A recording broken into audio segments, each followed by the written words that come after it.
That's right, I'm in charge here. Yeah, you can tell you were all muted.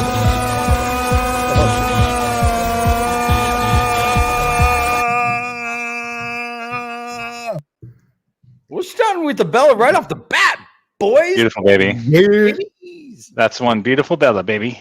Welcome to the LeafCast, a first-time reader show based on the epic fantasy series, The Wheel of Time, by Robert Jordan. I am Ryan's brother, Dan. Ryan is not joining us today. No. I am manning. I'm not only navigating, but I'm steering. It's kind of fun, right?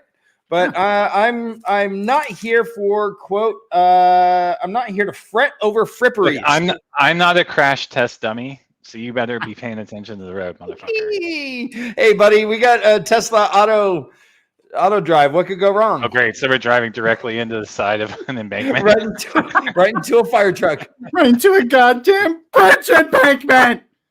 With me is our co-host Tom. Woo! What up? And as always, our literate, itinerant.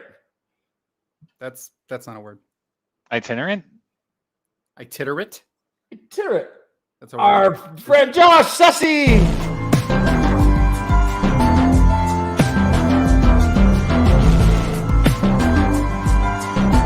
All right.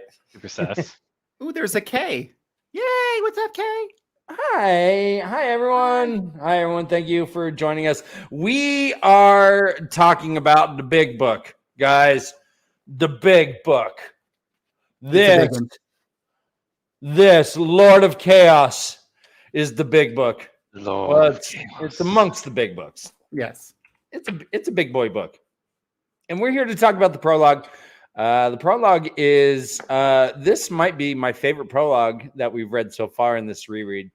I think this prologue is a fun read. It jumps to like 12 different POVs, and it's pretty much everyone but our boys. Well, we even see Perrin, but we don't see Matt. We don't see Rand. We don't see Matt and Rand.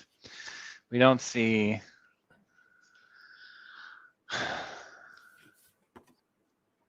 We don't get a Elaine perspective, right? No, we do get a brief. We do get Elaine, yeah, but not a perspective. No Egwene, no Egwene, and no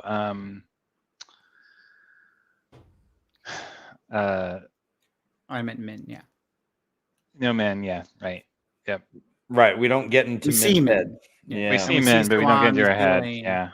We see. Oh, right. We had that's where we meet Elaine is in Lynn, or where we see Min is in Elaine's perspective. Actually, this is a good opportunity that we can go and consult the let's consult the map here. Oh, MaTsDaGger. Oh, MaTsDaGger, of course. Rails. Where we're going, we don't need rails. I'm saying. And thank you for your donation, Matt. You were awesome. I want to see the map that Tom created. So put my cloak on so you can see it. And there we go. Now you can see it. Okay, so if you look up at the top there, we have some pictures of. They're really tiny, but I used images from. If you just like Google their names, there's images that Tor put out years ago of like all the Forsaken with very similar art, and then there's the comic books. And for Elaine and Nynaeve, I used their characters from the television show. So we have Agenor or Osengar up in Sheol, and then we have Gawain, Katarine, and Savannah down there near Tarvalin, and Elaine and Nynaeve over in Saladar, Fail up in the Two Rivers or Emmonsfield, and then down there at the bottom left is Morgaze in the in Amadisia, in Amador. I don't see a Linny box. Well, Linny is hiding inside of all that hair. This picture of Morgaze. It's Morgaze et al. Okay, there we go. I had to take my warder cloak back off. Yeah. I like it. That. Thank you very much for doing that. That gives a really good kind of scale to where we're at. We have Fael on the Two Rivers. We have in Amadisia, we have Morgaze and her friends. We have up in Sheol, we have a whole bunch of people. and we have and Saladar. Yeah.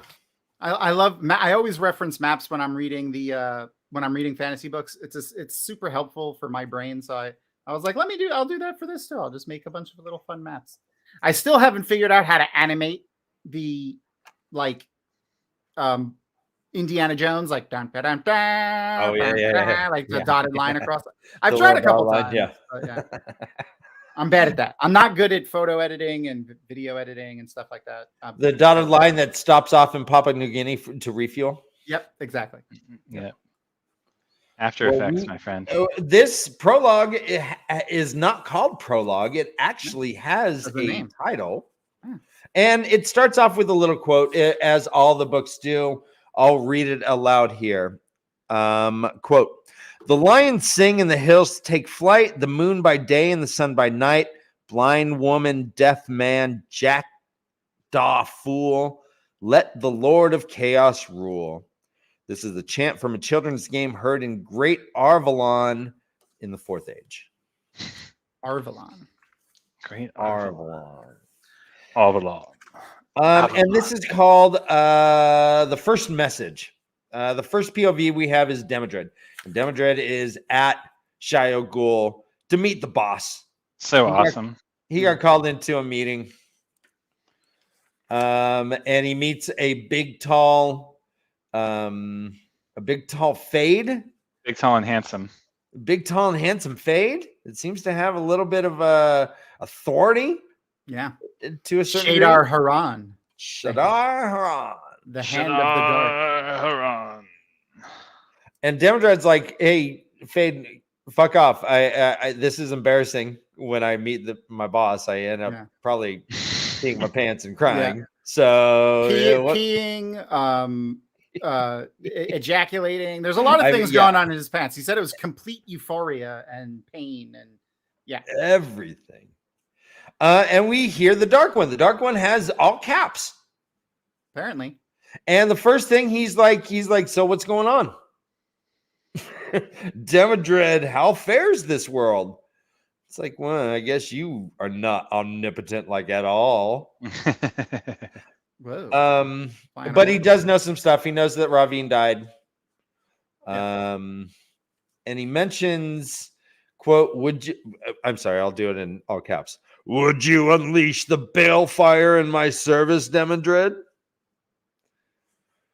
So I guess we get a glimpse that unleashing the balefire is gnarly.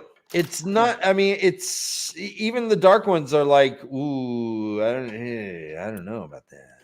It's an interesting. It's a really interesting part when they talk about it. Like, he says, he asks him, what's going on in this? How fares this world? But then he knows the answers to a lot of the questions he's already asked. Mm-hmm. Like he says, he knows more of Ravine than I do, and I do. Right. Yeah. So it really seems like he's kind of just testing to make sure he answers. He's being faithful, truthful. And then that thought that he has about balefire, about how it started to unmake time and the universe and stuff when they were using it willy-nilly during the Age of Legends is pretty cool. Correct. It says entire cities died in balefire that year. Hundreds of thousands of threads burned from the pattern. Reality itself almost unraveled. World and universe evaporating like mist. So that's probably not good. All? No, definitely not good. He also mentions the term nameless. He said, "Would you be nameless?" Yeah. And Demodred's like, if only, right? So I guess that's that means number 2, by the way, in Old Tongue. In Old Tongue, not, right? Not really, but nice. It does. It means like subservient or like the second or disciple or something. Hey Josh, where'd you go, buddy? Not full-bliss, nameless. And then Demodred pees his pants. He comes, he cries as he's not sure if he's coming, he's going. No one knows. It says Demodred screamed as the voice crashed home. Tears of joy rolled down his face. Unmoving, the mirror draw watched him. And then it jumps to Nynaeve. Was it anything? We'll go back to Shio Ghul here at the end here. But is there anything you wanted to kind of mention about Demodred or the Dark One at all? Just that it's a cool description. We've kind of already got this description before where it's like not somewhere you really want to be, or like use the one, you don't want to use the one power there. I forget where we saw it. I think it might have been in the previous book. Oh yeah, to channel there is surely death or something like that. Yeah, something like that. And that the sky is really weird. So you can imagine like when you're down in the rend of the borehole, like it's even stranger. The one thing I want to bring up definitely are the forgers. Yes, the creatures that are making. Oh yeah, those guys were pretty cool. And the blades are from the souls of the living, or they use souls to make them, and that's why the Murdrill's blades are horrible. Right, it's pretty cool. Yeah, it says, no. Fucking He sick. shrieked then, the sound dwindling away without losing intensity, as though the screamer had been yanked into unimaginably far distance. Mm-hmm. Now the blade was done. Gross. Yeah, and he said like one done and another being made, and then he also talks about another and the child on the outside, like a bunch of children. Yeah. He does say that there's like, he references that there's not that many prisoners there. He's like, never did he see a day when there were less than 50 waiting to be used by the forgers. And now there's like, like a handful. So imagine that line, right? Gross. Yeah, man, that's rough. I mean, you think that the worst thing that's going to happen to you being taken by Shadow Spawn is, getting eaten by a Trolloc, but apparently that's not. There's worse. Well, do you think like the babies, they make like daggers out of them, or do you think they make like the great swords because I mean, when you think, if you think about it in the Wheel of Time sense, their spirit is just as potent as anyone else's because they're just a reborn person. So awesome.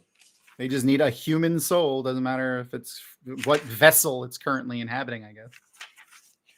So now we jump into Nynaeve, and this is when Robert Jordan starts to do a really cool, like almost like a moving camera point of views around the same thing. Go ahead. One question I had is like, what is in it for the Great Lord to rule the world? Yeah, why does Demandred? Why does he care not to unravel the universe and just balefire it out of existence? Are you asking why doesn't the Dark One do that? Yeah, well, right. Like, there's this sentence here. Both sides had used balefire until they learned the consequences. Without agreement or truce, there had never been a truce any more than there had been a quarter. Each side simply stopped. Entire cities died in balefire that year. Hundreds of thousands of threads burned from the pattern. Reality itself almost unraveled. World and universe evaporating like mist. Let me ask you then, Josh, do you think that it behooves the Dark One for the pattern to not exist, I suppose? Well, the reason I ask this question is I think it gets to the point of the dependency of each of them on one another. Yeah. And this goes back to my theory about Rand being necessary in order for the wheel to continue turning, right? Okay. Well, who was thinking that thing was like that perspective where they're thinking about not, and especially that next sentence, like or like if balefire had been unleashed once more, there may have been no world to rule. Theoretically, it's Ravine. Yeah. Oh well, no. The person who's thinking that is Demandred, like Demandred. Oh, Demandred. Right. So he's the one that wants to rule. But so I guess it might not. But why would the Dark One not have just ordered them to continue using balefire if that was the case? That's a great point. Clearly, there's some reason that the Dark One, the Great Lord, depends on the existence of the world. Either to feed on souls or whatever it is, for the feeling of power to exist, there has to be something to reign over, right? That would make But sense. why isn't the question that I want. Well, DeMandrid certainly wants it. That's what it seems, at least from that point of view. Right. Yeah, it's a good question, Josh. What do you think the nameless entails? Do you get like a better parking spot? Standing at the right hand of God. Yeah. Okay. It's his right hand. I mean, Okay. I assume. He says they would be one step below the Dark One. Okay. And it's funny. Prime to hear- Minister to my president. Yeah. The Mhm. If I remember correctly, I think there's the Islamic word for devil is iblis or something like that, or iblis, which is what he used in reference here. He used a lot of stuff like that mixed in there.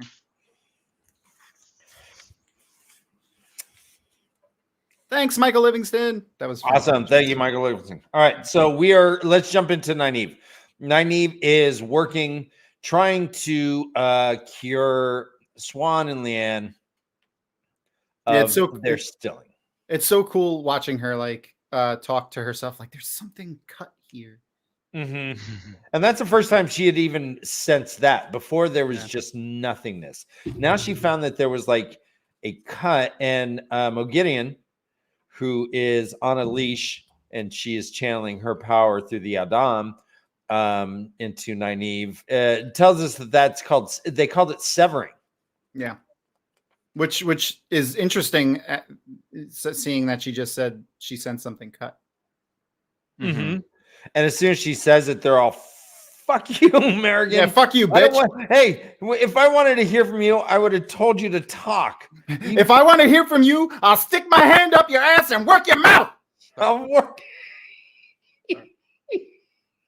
That was a little harsh. Sorry. I don't know if that was really called for. It was funny, but boy, that kind of hit a little. It hit right around the belt line. Yeah.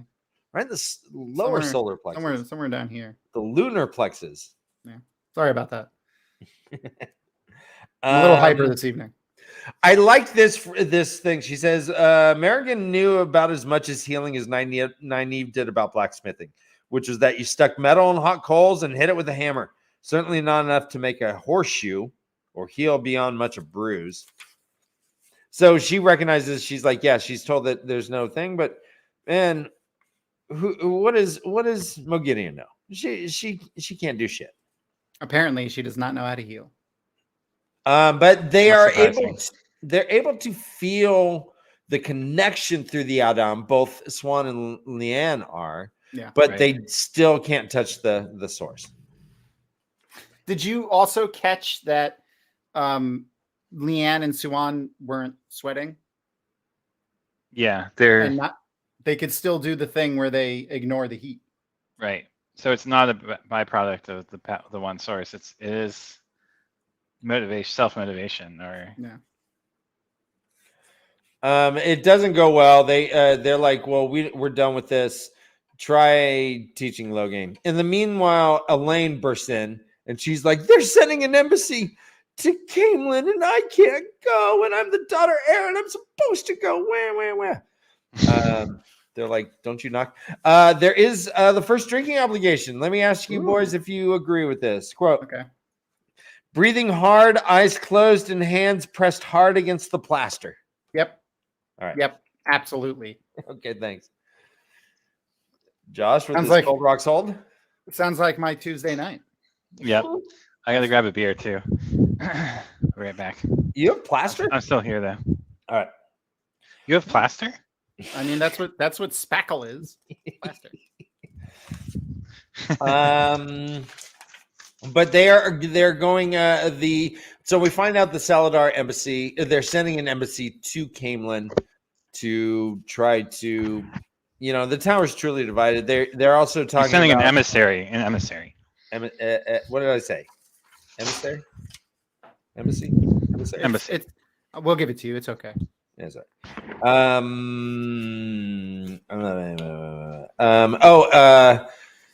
Fuck, I lost my train of thought.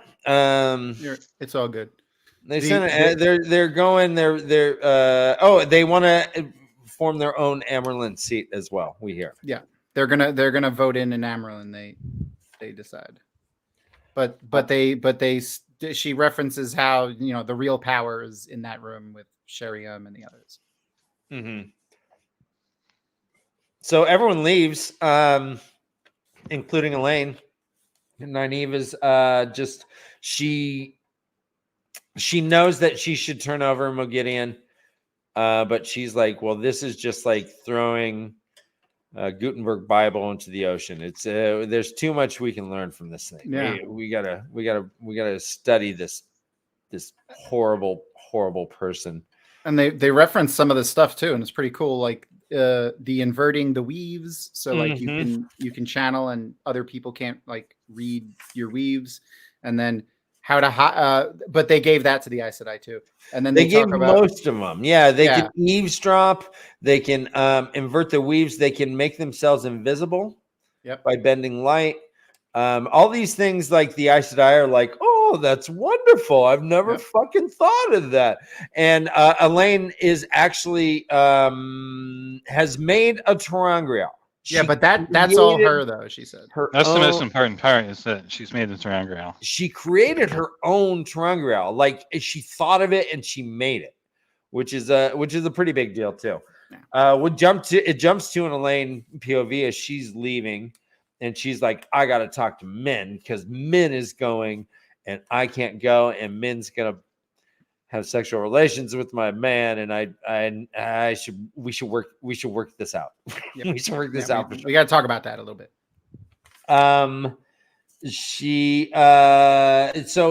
Amongst the other things were compulsion and how to hide your ability to channel. Yeah, but that one they kept to themselves because that's how they're hiding Mogideon. And how to disguise yourself. Inverting weaves made Morrigan look nothing at all like Mogideon says. Yeah. But the ter'angreal that Elaine made, it was, quote, a plain green disc that allowed someone not strong enough to work the invisibility trick. Not many were. Had been her idea from the start. So this was like a booster or battery pack or some sort of like level up thing so that people that couldn't do it just through their own power, like a dream ter'angreal kind of thing. But this one was an invisibility ter'angreal. So I wonder, did Nynaeve and Elaine try to have someone who couldn't channel ever to use the Adam? Who would that be? Would it be Brigitte? The only person I could think of is either Brigitte or Min. But I don't think that they've shared that secret with either of them. Oh, Brigitte knows. Brigitte knows who Mogideon is. Right. I'm sorry. Yeah, very true. But I did wonder about that because I don't remember if Min knows at this point. Nynaeve does say, if there's not something there to heal, you shouldn't be able to feel anything through the bracelet. But that got me wondering, what if someone who couldn't channel ever was given the bracelet? Like, what would they feel? Well, I mean, Elaine says, or Nynaeve says that, that they wouldn't be able to feel it, but that doesn't. Right. Well, I'm wondering, is that true or not? Yeah. Or is it Nynaeve being a fucking know-it-all? Yeah, it's Nynaeve. At this point, I think it's Nynaeve being a know-it-all. But honestly, because on screen we haven't seen them test it, this is the first time we're seeing it, so we haven't seen them test it. But they could have, I guess. There's a bit of a time jump here. So. And they brought the Adam with them, right? Yeah, they have. Yeah, they have one. Yeah, because she was wearing it. They had her. Oh no, they had her shielded before. Never mind. Yeah. Yeah, I wonder if they just make her invisible. If they just like no one can see her. Well, they said that the Aes Sedai were like, yeah, we'll figure out how to make it so that you can move while you're invisible too. So you can't because you could see them if they move. Right. The thing that they were kind of saying. There is a drinking obligation, guys. When Elaine finds men, Gesundheit squared. All right. Any more, and we're gonna have to assume the demon has taken control, and we're just gonna have to it's possible. I usually have 5, so 3 is not that many. 3 ain't bad. That's like Rand's women. your sneezes.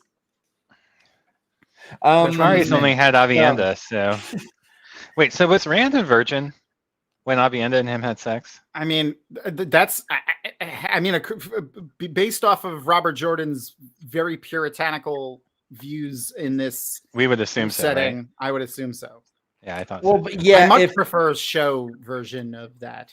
well, Right. yeah, and it does suggest when he was done, he's like, "Well, we got to get married." And she's like, "I didn't ask you." Yeah, It's right. Like, what the fuck? Why are we gonna get married? We just we fucked. would We didn't assume get if he married. fucked someone in the village, he probably would have proposed to her. I don't know. Well, we do based off of interviews and stuff, because this has been asked before. Just because a woman doesn't have her braid yet doesn't mean she's like doesn't mean like she's a virgin or something like that. Like they were asked if like premarital sex. Robert Jordan was asked if premarital sex was a thing in the Two Rivers, and he said yes. But that's we know not the way it's we know that it was Only by the because Congers, those whores. Yeah. well, I think we know that it was because there was that story from Nynaeve about the guy and the girl who were forced to get married after They were found in the, One and one, yeah, found yeah, having sex yeah. basically. Now we don't know if that woman had a braid or not, but we know it was at least outside of marriage. Yeah. If she doesn't have a braid, that's statutory. We should not. We're assuming Hey, everyone every has a culture braid. is different, Dan. Don't. Everyone has a braid if they're fucking. They were both the same age though. They didn't make it like that the dude was older or anything. Elaine finds Min hanging out by the creek, and drinking obligation, guys. I'll allow you guys and the chat too to chime in. A quote: part of her wanted to say unequivocally that she would never come for a crooked finger. Part wanted him to crook it. She would never come for a crooked finger. Period. That's part of her wanted him to crook it. That's great. Yeah, no, that's a good one. All right, Slanja. She would never come for a crooked finger. But they decide. She goes, okay, I'm gonna write Rand a letter. Do you mind doing that? And also, you're not gonna spy, right? And she's like, I don't know. Yeah, probably not. And that's pretty much it. She's like, no man's gonna tear us apart. We're gonna split them like a pie. And maybe this third girl will get some crust. Giggle, giggle, giggle. Crust. That's post-sex stuff, right? Yeah, that's yeah, like, probably. Yeah. Yeah, it's like, oh, it's like slop. Never mind. No. Little do they know, the third woman already got the custard. Already got the. Already, they're getting her crust. Yeah. Well, the crust is what happens when the wet spot dries. That only happens we when Rand's lying in the room with Avienda and not having sex. That's true. That's gotta be rough. When they were in the igloo, did the wet spot freeze? Mm-hmm. These are the things I think about. I'm sure. Rand, you're giving me icicles. Ah, All right, we jumped to stalactites for me. Fael in a completely different area. Is there anything you wanted to talk about, Nynaeve and Elaine, before we jump? Why are you blowing up, Dan? What do you? Who's blowing you up? My Jay-Z is texting. oh shit! So, yeah, From New York. it's New crazy. York. Yeah. He's at the Knicks game. He's texting. I guess me. I'm just a little annoyed that Nynaeve and Elaine keep the secrets from men. Yeah. I mean, I get don't- like I don't fully understand the why of that. I honestly I think it's just the fact that she's like not a channeler. That the like I think they think like they're protecting her from some of those things. And well, Elaine has also said that Brigitte story is her story. She has vowed not to say anything. Oh yeah, but I mean some of the other stuff. I mean, Well, I mean specifically, like Brigitte is the big one for me. There's this bit about men, questioning whether Brigitte really thinks she's the Brigitte from Legends. Yeah. The Legends. Well, yeah. I mean, Elaine and Nynaeve both promised Brigitte that they wouldn't tell anybody. I see. So right. I mean, I when think it's a Nynaeve- vow, kind of. Yeah. when they knew it when she was still in the world of dreams, they did like she didn't even tell Nynaeve. But it is dumb. Yeah. Communication is key. so I wonder what Min sees around Brigitte. That's a great. Yeah. If anything, yeah. And I want to know what she sees around Mogideon really bad. Maragon. All right, so let's jump to Fail. I'm sorry. Elaine can't lie, right? She Elaine? can. No. Yeah, they're not. They haven't sworn. Oh, they haven't sworn in yet, right? Mhm. God, reading that fucking book fucked me up. Because of the New Spring. Because we watched it with in the New Spring. So now I'm all Mm-hmm. right. They Okay. haven't sworn the 3 oaths yet. Yep. Well, So you that's see, what you it see how is. binding that would be to them. Like they would not be able to do any of this shit. Right. Right. It's I do like almost this as bit if- about Elaine not understanding that her mother's reign has like limits. Yeah, like she was like, "How dare you like say that?" Yeah, like you're not. we rule everything within the boundaries of Amador. Oh, Right. And And like I was born in the Mountain of Mist. We didn't even know about you. And she's like, bristle. Yeah, bristle, Yeah. bristle, guffaw. That's our realm. It's our realm. Yeah. Realm. Order air. It's a cool Princess. word. Realm. My What do we realm. make? What do we make of the Dark Ones affecting the weather? Well, this You isn't tell the first me. time he did that, right? First, it was in the first book. It was perpetual winter. Right. And the But first no book, one knew. Did people see that as the Dark One's touch? well, no, because they didn't know that he was breaking free at that point. Right. These characters know that, about that now. Jesus, Jay-Z. But in that first book, they talk about how spring should have come by now, but the Right. snows were still on the ground and stuff. But Elaine is right to ponder upon it. She says at the end here, quote, releasing the source, Elaine sagged back, staring at a sky as empty as her mood had become. You did not need to be able to channel to see the Dark One's hand at work. And if he could touch the world this much, if he could touch it at all, are we, she said. Winning. But yeah. too Are we softly for winning? Square thinking. brackets. Yeah. Are we winning? Yeah. And actually, I want to do a callback to the Demandrid.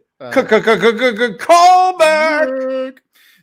When he's talking about how the boar, he could sense the boar, but the blockage is still there. And then like when the blockage comes out, he'll probably have a stroke or something. No, but when the blockage comes out, the Dark One will be free to touch the world again. So I wonder what the Dark One's influence was doing. What do you think? What do you think, Josh? And chat too. Let us know what you think over there. What do you think the Dark One with no patch over the boar like there is now was doing to the world? Like with the boar completely open, not ripped open where the Dark One's free, but touching the world. What do you think that looks like? Like the miasma, but all the time. Okay, so the bubbles of evil. Right. Yeah. Okay. Just like directed bubbles of evil. I don't think it's in this. It's in the Rand chapters that follow the prologue where we hear more about. No, it's true. Great Lord, Dark One. Great Lord. You get called out by Kay. Yeah, she's gonna report to Shada Haran. and Yeah, you're yeah, gonna find him in the Yeah, closet. I'm gonna be seeing the merge all over my shoulder here any minute, Mhm. Oh yeah. unfolding You're gonna get themselves out written of the up. shadow. Yep. You're gonna turn into one of Grondel's little pieces of furniture. Or Oh, I something. would love that. I would you Lay it on me, Grendel. Yeah, that's I would compul. Yeah, Do you compulsion seems do you like think- Compulse ignorance me, is baby. bliss, man. Do you think she would let him leave his beanie on? Absolutely. You think so? Yeah. I mean, she might want to see this luscious locks. I mean, you never That's true. know. Oh yeah, that's true. You gotta unfurl them. Diljeet, good seeing you, man. What my Diljeet. friend? It's my favorite meditating frog.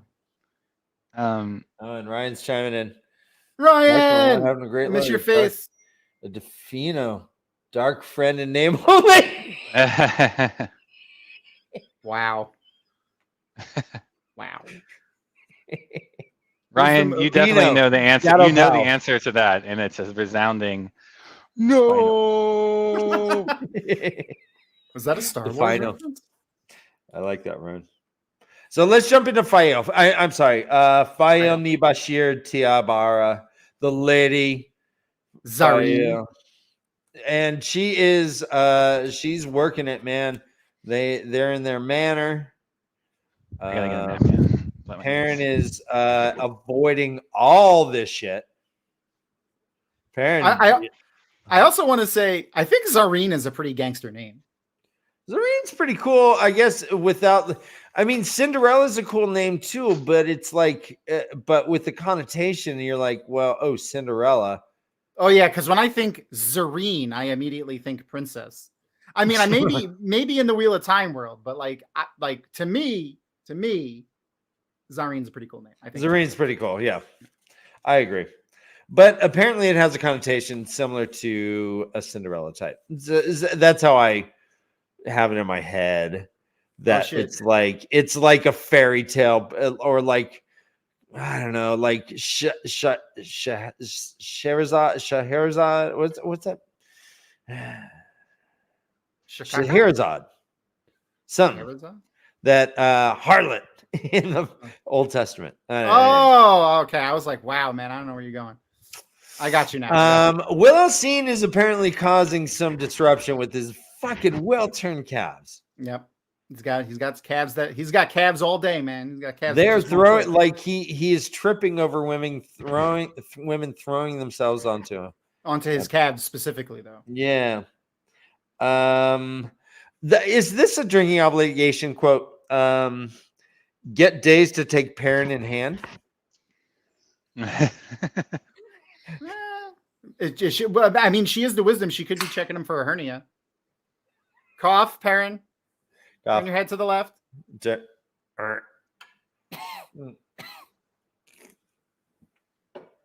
Jeez, Days, you have thick fingers. Oh, and wow, I just had a very strong memory. But I just want to point something funny out. So I was listening to this chapter today in preparation while I was doing some work in my garage, and the work in my garage. Yeah, that's a drinking obligation. That's a drinking obligation I've ever heard one. Nice. Cheers. I just do that anywhere I can. The reader when they read Daisy name, it was Daisy Conger. Not Daisy, not Daisy, Daisy. It was like they're saying Daisy, but like they're not saying the whole ye. They're just like Daisy Conger. Daisy. Yeah, it was weird. So I wonder if that was like a choice by them, or next time I talk to Kate or Michael. No, it was Michael that was reading it. Next time I talk to Michael, I'm going to ask him, is that like a choice? He probably won't remember. So we learned a few things about the two rivers. We learned that refugees are coming all over the place. Giggity. Hubba. Sorry. There's 20 one day, 10 the next, 5 another. They're just coming all over the place. There is it's a bukkake over I thought he died. Fael is spending most of her days dealing with the bullshit. Yep. Arbitrating bullshit. Yep. But that includes all the wisdom. So she deals with Sen. We learned that the village is growing, man. There's tile roofs now, man. There's competition. Sen was the only thing in the block, and now we got tile roofs, and he's getting a little bent out of shape. Whoa. It's okay though. It's okay. They on the manor house that they built, Perrin's house. It's a thatch roof. They're still going old school. Yeah, they still want the storks. Yeah, that way when people are like, but Lord Perrin has a thatch roof, I must have a thatch roof. But Sen has half a dozen helpers. Haraluhan, the blacksmith, has gone into partnership with the Domani Cutler, a Domani Cutler, which is knives, and a whitesmith from Almouth Plain. What is a whitesmith, Josh? Someone who works silver. Oh, okay, maybe. Okay. Wouldn't that just be a silversmith? I don't know. But so things are fucking booming in the town. They're going crazy. But the still xenophobic attitude of the two rivers in general. Sen does not like all these Domani coming in and flaunting their tits, more or less. I feel like I knew what a whitesmith was. Okay, a whitesmith is a person who makes articles out of metal, especially tin. Tin. Okay. A polisher or finisher of metal goods. Okay, so yeah, it's probably someone that they might be making tin roofs. They make fine items like locks, keys, okay. carpenter's tools. So yeah, so now they're getting like carpenter's tools, fine items. They could be making clocks. Like it's just showing them that they're industrializing. I guess that was. So instead of just having a blacksmith to make horseshoes and tools, now they have a whitesmith who makes like fine usage metal items. Yeah, some pimp ass stuff. Yeah. But not only are people coming, people are also going. 3 boys ran off, including our man, Ewan Fingar. Oh, man. Ewan Fingar is off to report on the goings on in the war, is what I'm thinking. I think he's off to be a war correspondent. He was very interested in facts. He was correct. He was reporting from in the line of front fire. Matt tried to beat him up several times. He was still in it. Matt Coffin kills Couladin. Reporting from the front lines here. Ewan Conger. This just in. The IL have stormed the Dragon Wall. That's right. He's gonna be the guy with the rain jacket on. Be like, it's raining here. Oh my god, yeah, it's raining cats and dogs. He's standing in the middle of the street. I think that's the Muppet Show that you're channeling. Whoa. That's a fantastic show. It is. There is. We learned that Terran Ferry was completely wiped out when the Trollocs came. It says Terran Ferry, that village had lost its whole population when the Trollocs came, and everyone there now was new. Could you imagine like just moving into a town, like an empty town? That's crazy. You're like, well, I mean, so there had to be some cleanup involved, right? Well, I mean, Trollocs don't really leave a lot of meat behind. Maybe they bones, gross bones. Oh man, what does Trolloc poop smell like? Oh, that's probably horrible. Must be like a 5-pound loaf. Oh, Jesus! I mean, they're huge too. They're like 9 feet tall. Trollocs. I can't even imagine what Trolloc. They're like elephant poops, but meat elephant. That's how you tell if they've been there or not. Yeah. And just try. Oh, that's one thing that you never see. Like, I feel like in every like tracker montage, the tracker finds droppings, and they're like, those are droppings. You don't see land going, these are Trolloc. Another Trolloc poop. Yeah. Another Trolloc turd. And then Matt walks from off camera and he goes, that's a huge pile of shit. Yeah, it's like, I think Trollocs were here, Land says, and Matt's like, well, you think? Yeah. We all have to step around this enormous pile of shit right in the middle of the road. Like it's steamy. This poop is taller than Moraine. It is enormous. This is the poop that this is the Giza of poops. Yeah. You could see this from orbit. This Trolloc has been eating fiber. Do you think they eat grass when they have to throw up like dogs? All right, I'm just gonna stop. Huh. Or like little pebbles. It depends on what kind of face they have. If they have all right, hold on. They do a different thing. It's just if they have a beak, it's like white poop on the just like. Gosh. If they have goat horns, they don't actually have a wiener, so the pee and the poop come out the same hole. Yeah, it just all just plop. Yeah, and if they have goat heads, it's just like little pellets. Yeah. This is open up a whole new rabbit head. Yeah. All right. You can tell what kind of Trollocs are coming. Oh, there's an eagle. There's so many eagle Trollocs. Oh God, the ground is so wet. No. Oh my God. This is a topic for another show, though. White uric acid poops. All right. So anyway, Fail is making big. The wisdoms came to her because like they were scared and they wanted Fail to reassure them. They can't hear the wind. Yeah, that's admitting that was kind of funny, but I mean, we know that only the ones that can channel can do that.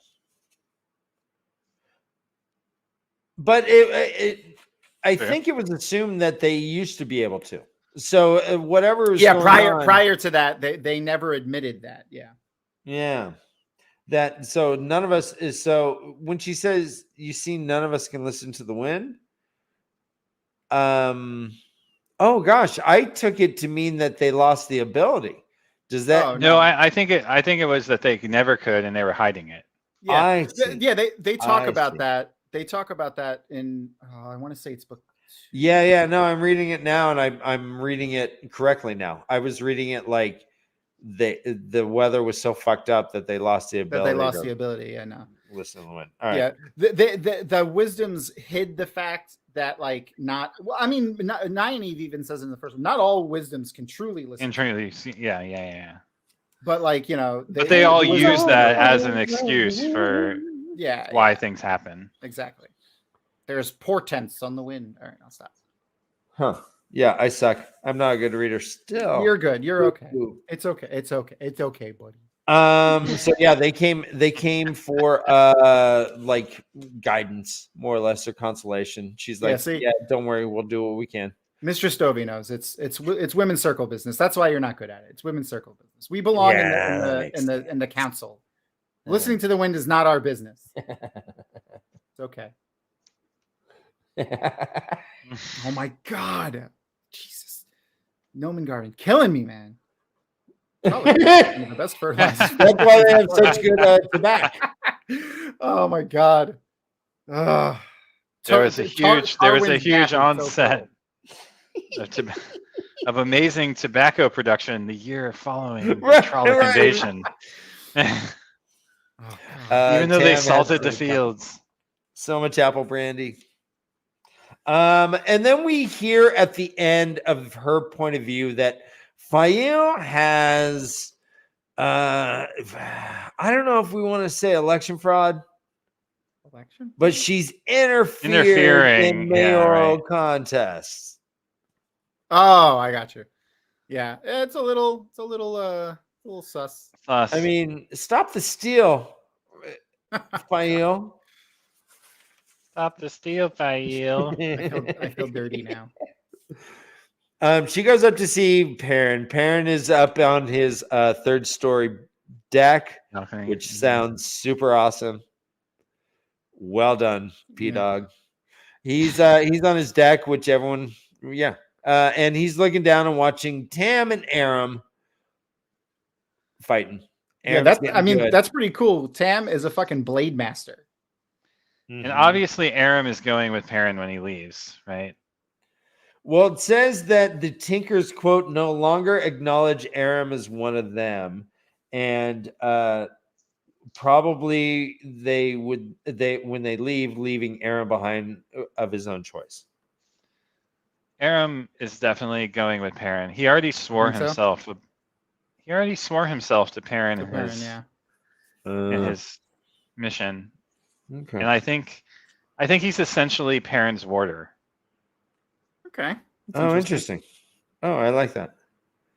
We also see a loyal sighting, 3 Aiel, and they mentioned that there were 2 Aes Sedai there that we know to be Baron and Alana, but some of my favorite Aiel and my favorite other content creators, Bane and Chiad. Mm-hmm. Chiad and Gaul. We need to get a good Gaul. That's true. She talks to Perrin. He's like, I feel him tugging at me. That's a drinking allegation, I think. I can feel him tugging at me. I'm thirsty. I'll tug. I'll give you a tug too. 2 tugs. I will abstain. Now you're feeling it. And he's like, yeah, I gotta go to Rand. Hey, you hang out here. You're so good at this job. I'll just go take care of Rand, and I'll be back. Don't worry. And she's like, "Fuck you, bitch! I'm coming too." Shit. She said, "Quote: He had not yet learned what it meant to have a Saldaean wife." Yeah. Same thing. I rolled a battle with you, bitch. Exactly. And then we jumped to Gawain. Gawain with the wind. Yeah. Going with the wind. Every time he talks, I'm like, all we are is all going. I wish it would Gawain with the wind, man. Boring ass. Dustin Gawain. I hate this guy. Gawain is in charge of the younglings. Oh fuck, man. No, Gawain is just fed a trash wrong can. Yeah, information. you're right. We see it here. Gawain is the coolest, man. He was just The coolest piece. He's just of shit. following the wrong instincts. He had. Yeah, he's still alive. Those are the instincts he's following. No, he was defending the White Tower we see here. He was like, this is what's right. This was the law. He was defending just like a white cloak should for a dark friend.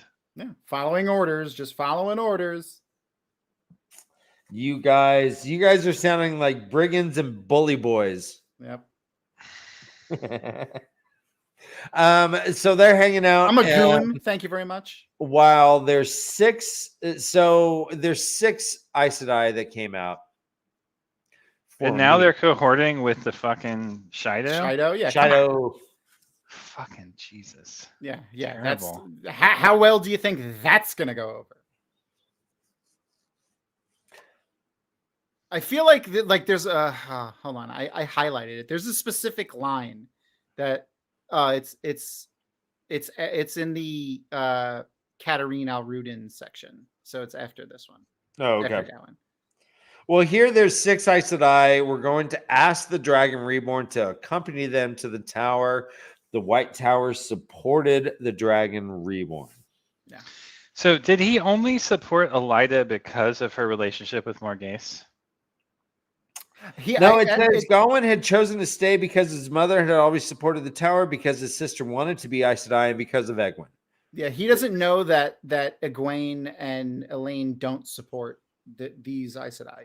He probably doesn't even know. But why would he go against the elected fucking ruler? Like, well, he is not. Well, no. Once she was deposed, so it says here that she was. But she was deposed without legally. right. Well, she was deposed legally, but only by the bare minimum of legality. Right.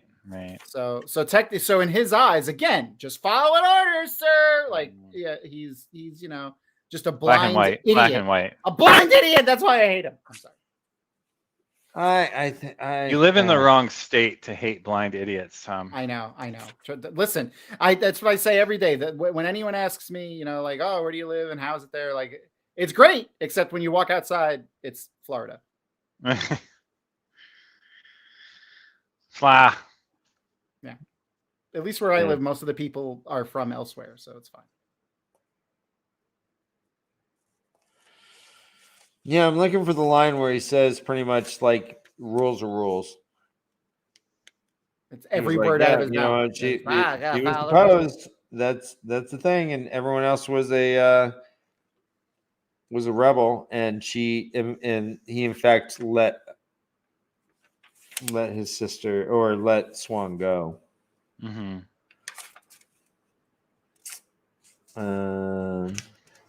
Anyways, regardless. We know what it is. Here I found it. I think he said the Aes Sedai have been too busy healing in the days after Suan Sanche was deposed as Admiral, and she might still be armored had the younglings not faced their former teachers and bested them in the halls of the tower. Mm-hmm. So they even fought the damn warders, right, who were trying to protect. It's just I don't know. This is why I hate him. I just hate him. I hate him. Sorry. Yeah, it said. Easy to hate. He's beautiful. He's directed. The Fex, at least, and his sister Elaine was the one who danced right out of his sight, out of existence for all he knew. Her and another. He had fought to keep Swan in prison, then turned around and let her escape. If Elida ever discovered that, his mother's crown would not keep him alive. So he was. I don't know. That's the thing. That's the thing. It's defends him. It's like, right? So he's actually gone against the White Cloaks and the White Tower.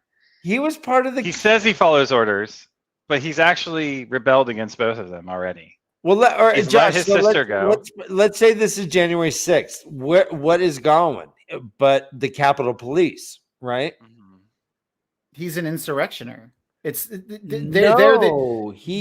did the insurrection and won. That's what happened. But then he lets his sister go after Elida tells him to capture her, and he lets the Amerlin go after he's been told to keep her prisoner. Yeah. Right. And he's rebelled against the White Cloaks by going against their wishes and helping his sister, or helping Nynaeve to get across the river. Galad. Oh, well, that was Galad, though. Oh, that was Galad, not Gawain, right? But yeah. I mean, yeah, they're both failures. Don't get me wrong, but Gawain is worse, exponentially worse. Well, Gawain. I see. So Galad is the White Cloak. Gawain is the youngling. The younglings. Yeah. Okay, right. And Galad is. And here he hears that Gawain is Elaine's true brother. Correct. Galad is her half brother by adoption. Half brother, yeah. And he hears that, hey, guess what? The dragon killed your mom and probably your sister. Yeah, that was rough. Yeah. So that's where it ends with him, but he's fed some bad information right here. And it ends with him saying if they were dead, he would see whether the dragon reborn could live with a sword through his heart. Exclamation point. Yep. There's actually an exclamation point, which is funny. And then there's Keterin. Keterin is part of the this Aes Sedai embassy that met with the Shido. Yeah. And you want to talk about this, Tom? Oh, well, there was a lot. There's just a line in here that I feel like is probably gonna haunt them. Only with that, they're talking about Savannah is, she gave her stipulation, I need to see Rand kneeling before me or whatever. And then she says, only with that will your tower be allied with the Shido. And it's just the tower will be allied with the Shido. I'm like, yep, that's probably a bad idea. It's not gonna go over well with the rest of the world, pretty much. Anyone who understands that, the Shido and the other Aiel are different, which is going to be anyone that Rand is involved with. Right. Well, the interesting thing only if they can see beyond their own prejudice. Well, yeah, I mean, most of them have been, but still, obviously not this person. But this person is also, we learn later in the chapter, a dark friend. So lo and behold, the dark friend is also racist. Who would have known? Well, and Keterin's like the White Tower does not have allies. There's either those who serve willingly or those who serve unwillingly. Yeah, and she refers to the Aiel as savages and brutish and unsophisticated and non-intellectual, and she jokes about them being wise ones, and she also barely pays attention when they're talking because she says nonsense about seps and whatever, and she doesn't even, which I'm sure they probably slightly explain. But she wasn't paying attention because who pays attention to savages? The savages. Just classic, colonizer type, racist energy that comes from them, which is not surprising when it's, from a Black Haja, as we learn in. Well, yeah, Galena comes up and talks to her. Galena is not only the head of the Red Haja for many years, but also Black Haja. Black. And so is Katarina. Yep. Galena Casbin, which is pretty cool. Casbin. And we are told that Galena is like, they can't kill Rand. Katarina said the woman Savannah will kill him given a chance. Then she must not be given a chance. Galena's voice was cold. Noman Garden's got the right of it. Gawain's full name. Damn it, Cowan! That's his full name. Ladadred. Just want to slap him in the face every 5 minutes. I don't. You know what, Noman Garden? Do better. Be better than that. It's the truth. My man, sometimes the truth is bitter. Gawain, you guys just do not understand. Gawain is like jazz. Not everyone likes it. Playing all the notes at the same time. When you get it, you get it. A cacophony of insanity, Gawain. To me, Gawain is Charlie Bird Parker. Oh God.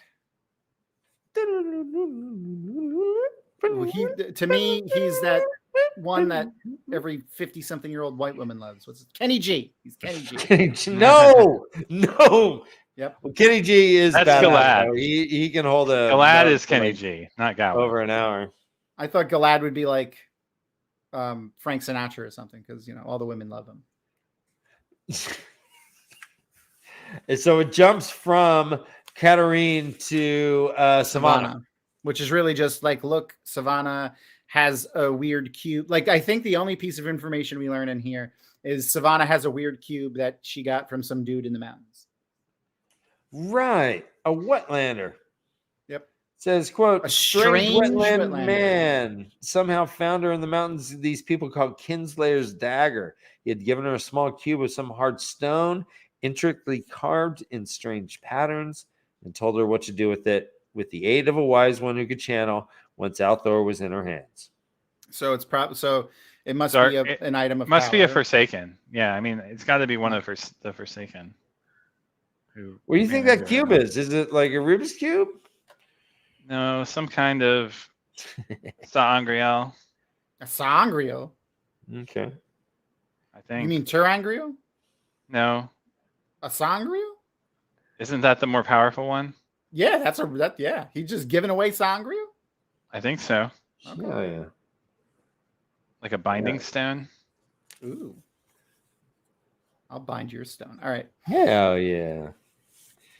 And then we jump to more Gase. What is there anything you want to talk about as far as Savannah or Katarine? I think we covered it. I mean, yeah. I mean, I like the big pieces of information from Katarine were basically just they think the Aiel are idiots, and she's a red Aja. I mean, she's a black Aja. But the other thing that was also red. But the other thing that was interesting was when she's talking about Galena. She says something like, the Amyrlin is supposed to be of no Aja or whatever. And she talks about how she says something. Shit, I can't find the quote, but it's like Elida seemed to defer to her. Defer to Galena, which is not something the Amyrlin should be doing. But Galena, isn't that part of the secret hidden, hierarchy of powerfulness? But not the Amyrlin seat. Not to the Amyrlin. Yeah, but if you've been trained in that your whole life as an Aes Sedai, why would you leave it behind? Well, especially if they're within your Aja. Yeah, but not when you're the Amyrlin seat. But she's of no Aja. She's supposed to be of no. She's supposed to be, but she still sees herself as a red. Well, they here's what see it themselves says as here. anything different. It says Elida would have named her leader of this expedition, except of that self-important Corian, except that Galena herself had pointed out that a red might make Ranalthor suspicious. The Amyrlin seat was supposed to be of all Ajas and none, renouncing her old loyalty. But if Elida deferred to anyone, which was debatable, true, she deferred to Galena. So it was Galena's idea. Yeah, but the idea of Elida, do you think this is an attribution of an attribute of Elida being not of all Ajas once she became Amyrlin, or do you think this is just something all Amyrlin do, Josh? I think it's just Elida. I think that a blue would be better at. Oh no, huh? Well, they do talk about when they were. I think human nature leads you to behave this way. Like you go to what's known. You go to what's familiar. And I mean, and if you think about how Swan had a blue for her record keeper, right? Like that was like traditional or whatever, right? But Elida chose a white for her record keeper. Yeah, what they That's a good point, Josh. The girls when they're in the Who's also a dark friend. Yes, when the girls are in the tower before they go to Falm in book 2 and 3, they talk about how there's only been like 2 red Aja Amyrlin seats and like a million blue. Right. So it's probably just just like anything is corruptible. Humans are corruptible. So, well, it's interesting that Elida has made herself so surrounded by Black Aja. Yeah. Or that Black Aja have been so good at insinuating themselves into places of power. Yeah. Well, I mean, people who are as I don't want to say Elida's weak-willed because I don't think Right. she's weak-willed, but she's Susceptible to political and social pressures. Yeah, especially because like, you know, someone who seeks power like she does will give in to manipulation if she thinks that she's going to get the upper hand in it. Right.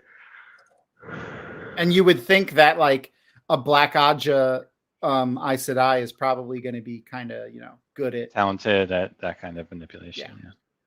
because they've had to hide the fact that they're Black Aja forever. And they can lie and Yeah, we haven't really heard one way or the other regarding Elida, but we certainly know that she is surrounded by blacks. Oh yeah. So okay. Let's jump to Morghese. The camera comes up. Over to Amador. Whoa! Back to. Meanwhile, in Amador or Amadisia, right? Amadisi is the country. Amador is the city. Okay. She's hanging out with Elrond. Elrond even sounds like a DC kind of like a politician's name, or just like I don't know, like an alien. Anyways, yeah, DC like comics. Oh, DC. Oh, I was like DC like Washington. Meanwhile, at the halls of justice. Is the Southern Gate, is that a drinking obligation? What is it? The Southern Gate? The Southern Gate? It says the Southern Gate to what? Oh, okay. I got you. Yeah. I'm going to start referring to it as the Southern Gate. I'm going to go to the Southern Gate tonight. Yeah, it's good. I like it. It's good. Morghese is there. We got to get shirts that say, "Don't penetrate my Southern Gate." Hey, Southern Gate to what? She is there trying to get some troops. She's like, I need to get my kingdom back, my realm.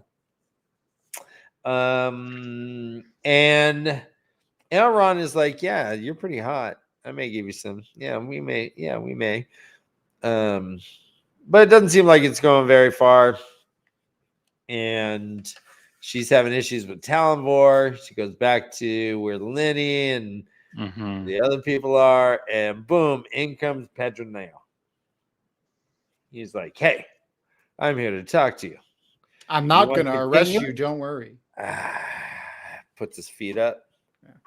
He's like, you want your kingdom back? You're going to have to fuck Elrond. He'll want to fuck you, and you still won't get troops. He doesn't have any troops in the world.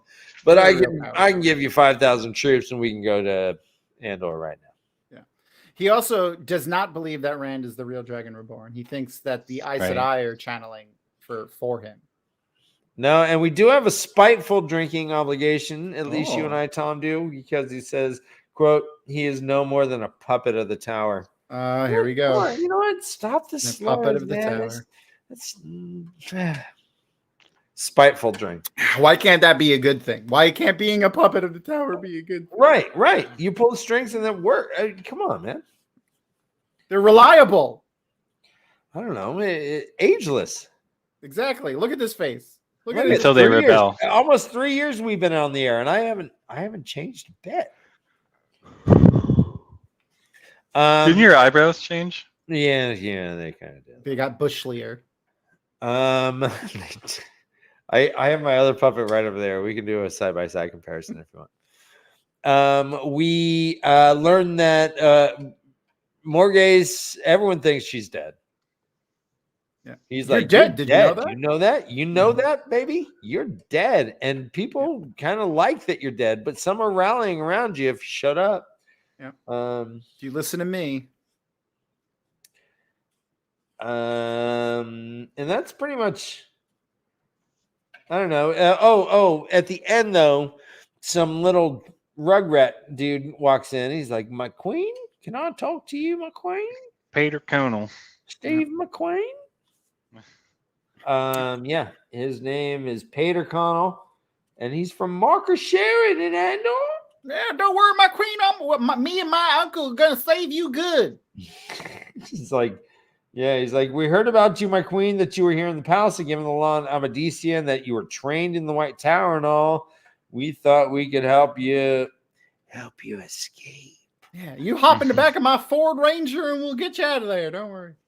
But the drinking obligation, he swallowed hard. Oh, yeah. Yes, he does. You know what Am that's- I the only one doing this? Mhm. Come on, guys. No, I mean, I got my Tito's and pomegranate juice right here. Ooh, fancy. Yeah, Pomegranate juice. That's good for the Pomegranate heart. juice. it is. I love pomegranate juice. I love pomegranates too, but they're a bitch to peel. I love that. And I they- love anything- pomegranates too, and they stain your fingers, but they're so fun to eat, though. I don't mind the fingers being stained. It's my clothes. Yeah. I mean, then my fingers just look bloody, and then that's fun because people look at me weird. Then it jumps to Pedro Nile as he's leaving the place. I mean, this is like a Quentin Tarantino movie where it's just like the camera like follows him. You hear like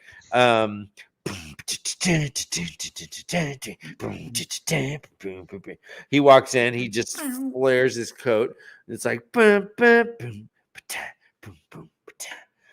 He's walking. Sorry. He walks into his camp. He's talking to Jacob Carradine. Oh yeah, that guy. Do we remember the fucking, what was it? The Dragon Reborn prologue with him? That was the Murdrel was like, well, Yeah. yeah. The Murdrel was like, we already killed your aunt and your niece and whatever. We're gonna kill your sister next. He's like, I got a cousin. Don't kill me yet. You still didn't kill my cousin. Oh, and I got some other relatives you can kill all them. Yeah. This is the last drinking obligation I underline. Let me know if you guys agree. Quote: Jacob Carradine looked as hard as he was. Oh yeah, that's Okay. that's a good one too. All right. He pretty much tells Carradine, do not Excuse me. Do not attack the dragon. do not hassle. No, don't hassle the Saladar White Tower. Yeah, Nomengard's got it. He's like, fuck, I want to go get them. They're all split up. They suck. I want to go kill them. And they're like, nope. And he says, he kind of ends with a cryptic Altara and Mirandi, rather, he told Carradine, are about to be tormented by a plague of dragon swarm. So who knows? Then we jump to the last 2 points of view, and those are both from the dark side. Mm-hmm. The Great Lord. We have Masana. This is our first Masana point of view too. So Masana with 3 A's. mm-hmm. Masana. What do you think? What do you think of Masana, Josh? What do you think of this whole POV? Actually,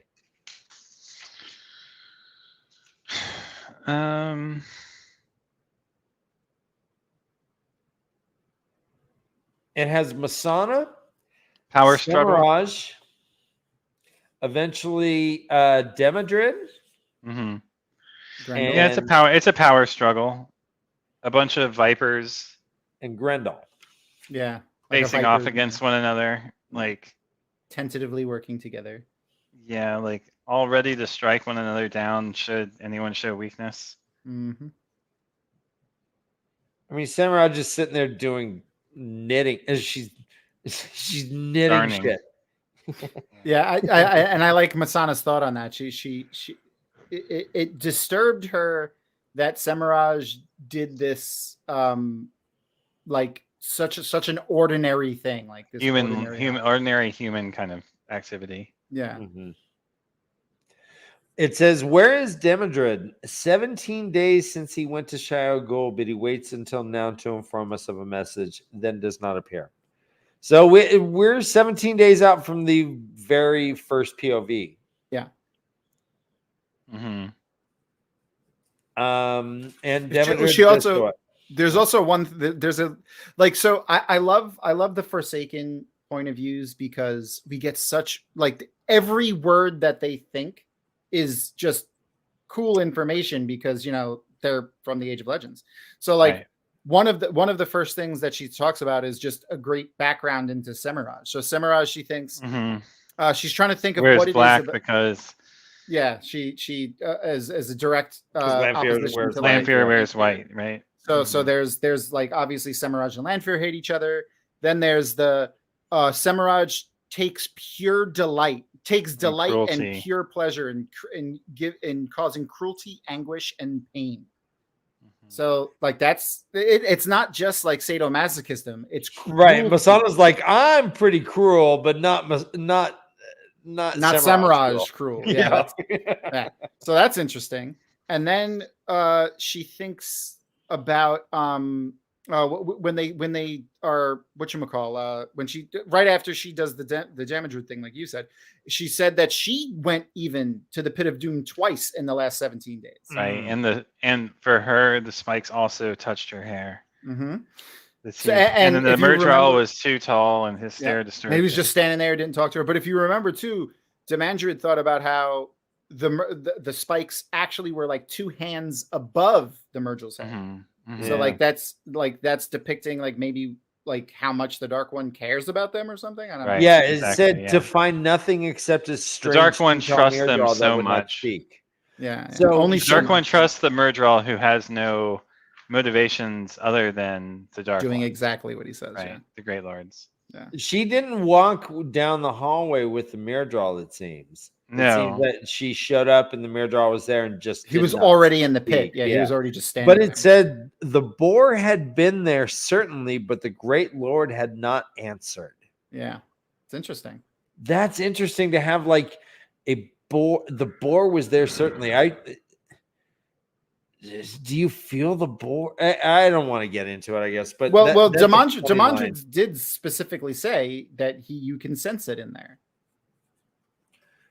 In his chapter, like when he was thinking, he specifically said, you were no physically closer to the boar in any one place in the world, but for whatever reason, the veil between whatever separated where the boar is and the universe could be felt strongly here. Oh, and actually, sorry, I just remembered another thing that I want to.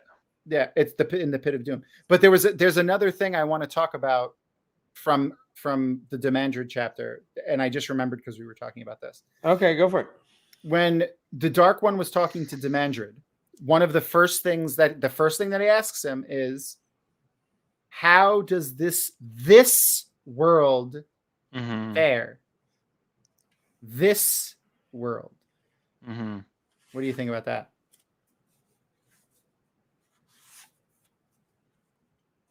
How fares this world? Yeah. This world. I mean, I guess you could read it as a multiverse. I just thought it was interesting. Like, that was the way that he said it. That was like, and Demandred doesn't like reference it at all or say anything, but I just thought, to me, when the Dark One speaks, I read every word. You know what I mean? Like, it's not that like each word he says is probably, well, it could just, it doesn't have to be, right? It doesn't have to be concurrent. This world can also mean like this all time incarnation of the turning of the wheel. Yeah. Or like, the Dark One is existing in time, timelessness, like perpetually in every instant of time. Okay, I see what you're saying. All right, guys, yeah, that's a good point. This conversation is like a Shaji duel at call. Oh yeah, right. I forgot about that. See, that's another thing. That's cool. Like, there's a lot of really cool. And a stasis box. So, does any of this ring to you at all, Josh? Like, are these just old shit, or there was mention of a stasis box? And there was mention of a Shaji jewel, a call. The duel. So the stasis box. If they survive the breaking, they're either at the bottom of the ocean or buried beneath a mountain or something. And they said the stasis, and they're talking about the stasis boxes in reference of holding items of the One Power. Oh, the One Power, right? So holding Sangreal and Angreal. So they must. So, like, that's pretty cool. It either disempowers it or keeps it empowered, right? Or safe, at least. I would, Right. I think of it as like a safe. That's the way that it seems that she's talking about it. There's also a sick burn here, guys. Grendel's smile was all sweetness. I always thought you should be a teacher. Oh, I'm sorry, I forgot. Oh wait, I forgot. Oh. Sorry. And She's Masana like, was hold on, like, hold on. wanted to be a researcher, and they're like, nah, you're Yeah. Hold on. I want to do Grando real quick. We're doing the research. You're still earning your doctorate. This is my Grando. This is my Grando. She goes, oh, you're so good at that. You should be a teacher. Oh, I'm sorry. What? Oh, where else? I forgot. No. End scene. Yeah, perfect. I loved it. You loved it just like Masana. So Demodred finally tells him what the Great Lord said. Said, let the Lord of Chaos rule. And then other stuff. Oh, wait. There's one more little bit that she thinks. Yeah. When she's thinking about they're talking about again, is Samael coming? No, he's not coming. Angrio Sangrio, blah, blah, blah. But then she thinks about how, they could pretty much crush any of these girls that call themselves Aes Sedai. And then she says even the oldest one seemed as a girl to her. She had lived over 300 years, aside from her time sealed in the Vor, and had been considered just into her middle years. So that's another interesting little tidbit. In the Age of Legends, channelers lived to somewhere between 500 and something and 600 and something years. That's a long fucking time. That's crazy. Longer now. We think. So is Colum Dam like a college? So I took a couple of notes on that because I didn't want to accidentally spoil something for you. But they did talk about it there was mentioned once in FOM, and it was mentioned again in the Dragon Reborn book.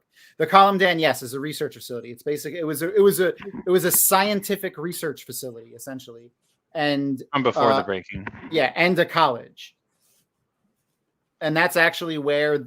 So Masana was denied a position there, which is why her position in the White Tower as a teacher is something she would leverage, basically. Yeah. Well, she was denied a research position there. And then they were like, well, maybe you should go teach because, those who can't do teach.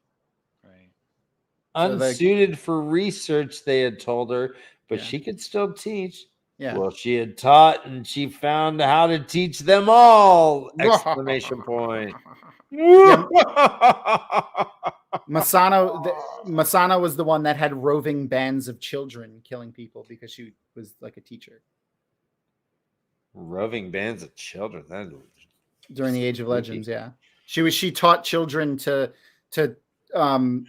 basically worship the Dark Lord and turn in their parents if they were sympathizers with the light, and they talked about that. Demandred talked about that, I think, or Ishamael talked about that. Yeah, Ishamael talked about that when he was just raving back and forth about shit. Okay. It was just a lot of that's why I love the Forsaken POVs because of just the little tidbits that they drop in there. Mm-hmm. They also talked about shock glances. What do you think of shock glances, Josh? Shock lance? Yeah, he says Samael is what was he? He's moaning over not having shock glances to arm his armies. Like a cattle prod, is what I imagine. Okay. Yeah. It's called the lance. Hello. Well, the final POV that we have is from a character that's named Osangar. Yep. Josh. So this is one of the Forsaken who had died. Mm-hmm. And and a name given by a voice he knew and dared not disobey. Easy. His old name. Well, he says in it. Scorn and in adopted in pride was gone forever. Yeah. He says his name. Well, he doesn't say his name, but he says who he is. He says, I helped create the Trollocs and I helped create the Shadow Spawn. Okay. He says it in the chapter and they've said who that is. Yeah, they're clues. I don't know if they're solutions, but that's fine. Yeah. They say which Forsaken helped make the Trollocs several times throughout the books, like up to this book. I specifically checked, and like even in the first book, they say Agenor was the one that helped make the Trollocs. Right. But it's And so is the woman one of the that one we don't know who that is. Yeah, I don't think the women, we haven't seen any of the females die other than Lanfear hasn't really died but disappeared. So we have Moghedien. We know where Moghedien is. We know where Masana is. We know where Semiraj is, and we know where Grendel is. Grendel is, right? So the only one that's missing is Lanfear, right? Yeah. Lanfear, Masana, Semiraj, Moghedien, Grendel. Yeah. Osangar and Asangar were the left and right hand daggers in a form of dueling briefly popular early in that long building from the day the boar had been made. Almost inevitably, both duelists died. The daggers' blades were coated with slow poison. Yeah. So another fun game that the Dark Friends used to, or the, Dreadlords used to make them play when they took over cities during the War of Power. And that super tall Fade is there. Mm-hmm. And he keeps saying his name. He's like, I am Sheriff. The Hand of the Dark. Hand of the Dark one or whatever. No, Hand of the Dark. That's what it means. Hand of the Dark. Shadowharan. None but I and the great Lord know you live.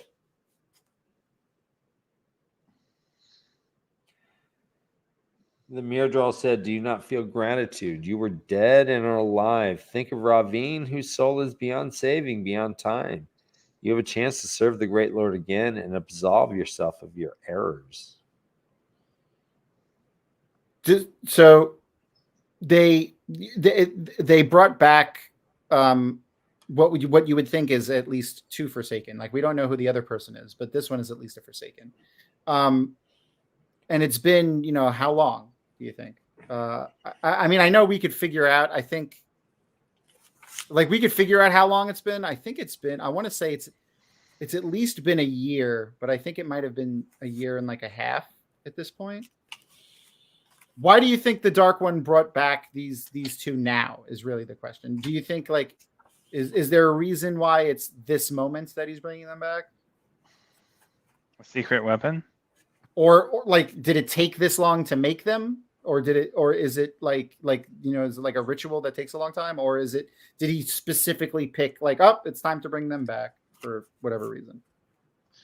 I mean, my impression was, given the way the last point of POV ended, unless the Great Lord had a plan beyond the one he had revealed, and that frightened her more than any other possibility. Then we get to this. So the implication is that this is part of a plan beyond the one that's been revealed to the infighting Forsaken. Yeah. I feel like if the Forsaken just didn't fight amongst themselves, they would probably fucking win. Right. But yeah. All right, that's a cool. I didn't think about it like that. I didn't think about the end of that last POV leading into this one, but that's a great point. So this is just all. So we know that this guy did not get Balefired because Ravine is beyond saving. Yeah. Agenor was the one that died under the tree, I think, and Bilal was the one Bilal got cut with the one power sword that Rand made, and then Moiraine obliterated him with Balefire, right? Yeah, but that was in the Stone of Tyr. Yeah.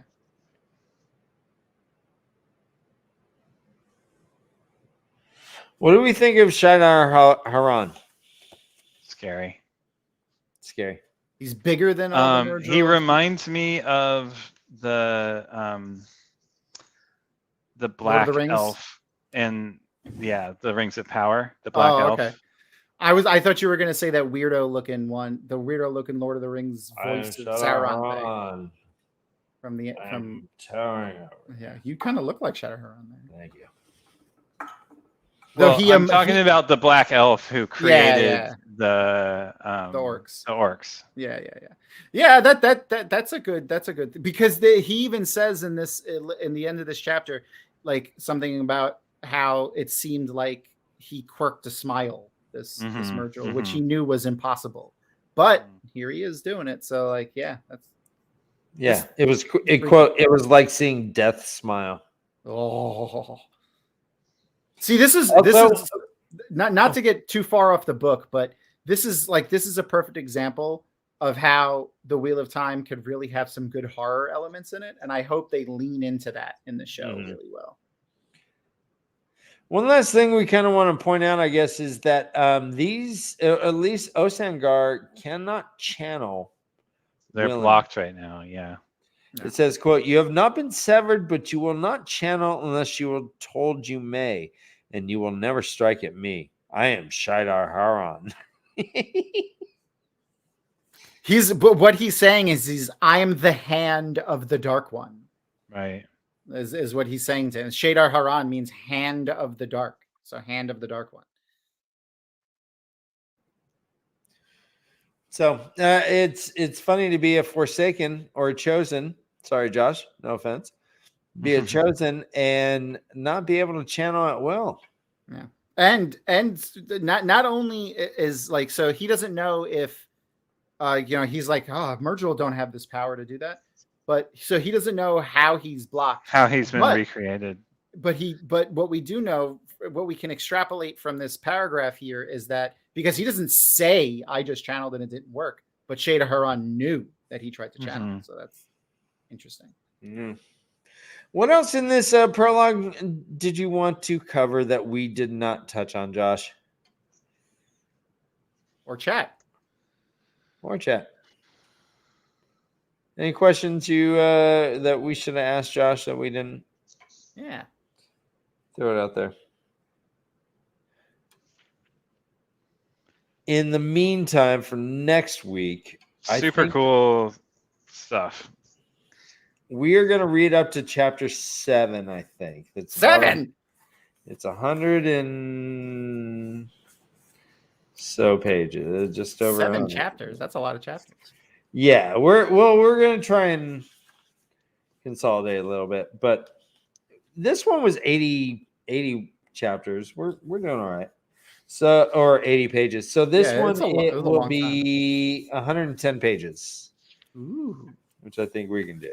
Yeah, we could do that. I believe in us. Yeah, we want to try to. So read up to chapter 8, but not including chapter 8. No, read up to chapter 7. Like read chapter 7 and stuff. No, up to. Oh, okay, don't so read chapter 7. Chapter 6, not chapter 7. Correct. Oh, okay. Up to chapter 7. So we're stopping at page 190. Gotcha. In my book. Cool. Sounds good to me. And chapter, it's a good, it's a really good break actually, because there's the chapter 6 is a chosen chapter. So the just for reference, the prologue in the audiobook is over 3 hours long. It's it's broken into 4 parts in the audiobook. And the first part is an hour and 11 minutes. The second part is 52 minutes. And the last 2 parts are 38 and 30 minutes. Wow. Yikes. Over of the prologue we discovered? Yeah. Yeah. Yeah, we got through a decent chunk of the book actually already. We got through about probably about 8% of it. I would say. Less than 10, but more than 5. Actually, I could tell you exactly how many percentage we got through because Kindle does that for you. Look at that. It's 8%. It's literally 8%. Look at me. Yeah, you're so smart. Oh my God, your brain is so estimated math. Gigantic brain. So yeah, we're the way to leaf. I should have been playing music the whole time, and I did not. So I'll throw. We gave them the music of our voices. It will come to pass. Oh, that's my phone. All right, so we're the way to leaf. We're here every Tuesday. We'll be here next week with Josh, getting through 1 through 6. we have a Patreon, we have a Discord, we have Twitter, and we're here on YouTube. Please like and subscribe to our channel if you haven't. Tom with Dragon Mount, they are live streaming every Monday. They are going through The Mandalorian now, right? So, episode 3 next week. The Sin. Yes. You guys, and jump on. It's a fun little simulcast. You're gonna do Boba Fett after the Mandalorian? I don't know. We're gonna put it to a vote again. We'll see what the people want. Well, it continues the story, so. Yeah. I mean, it'll be a choice. We'll put it to a vote. You don't want to put it to the vote. You saw what happened with Twitter. I listen to the people. All right. Well, they're wrong. What are you gonna do? Nice. Well, that was great. Thanks, guys. Yeah, thanks for everything. As always, we love you and we're proud of you. Thank you for joining us, and run for your lives, because this is the way of the league.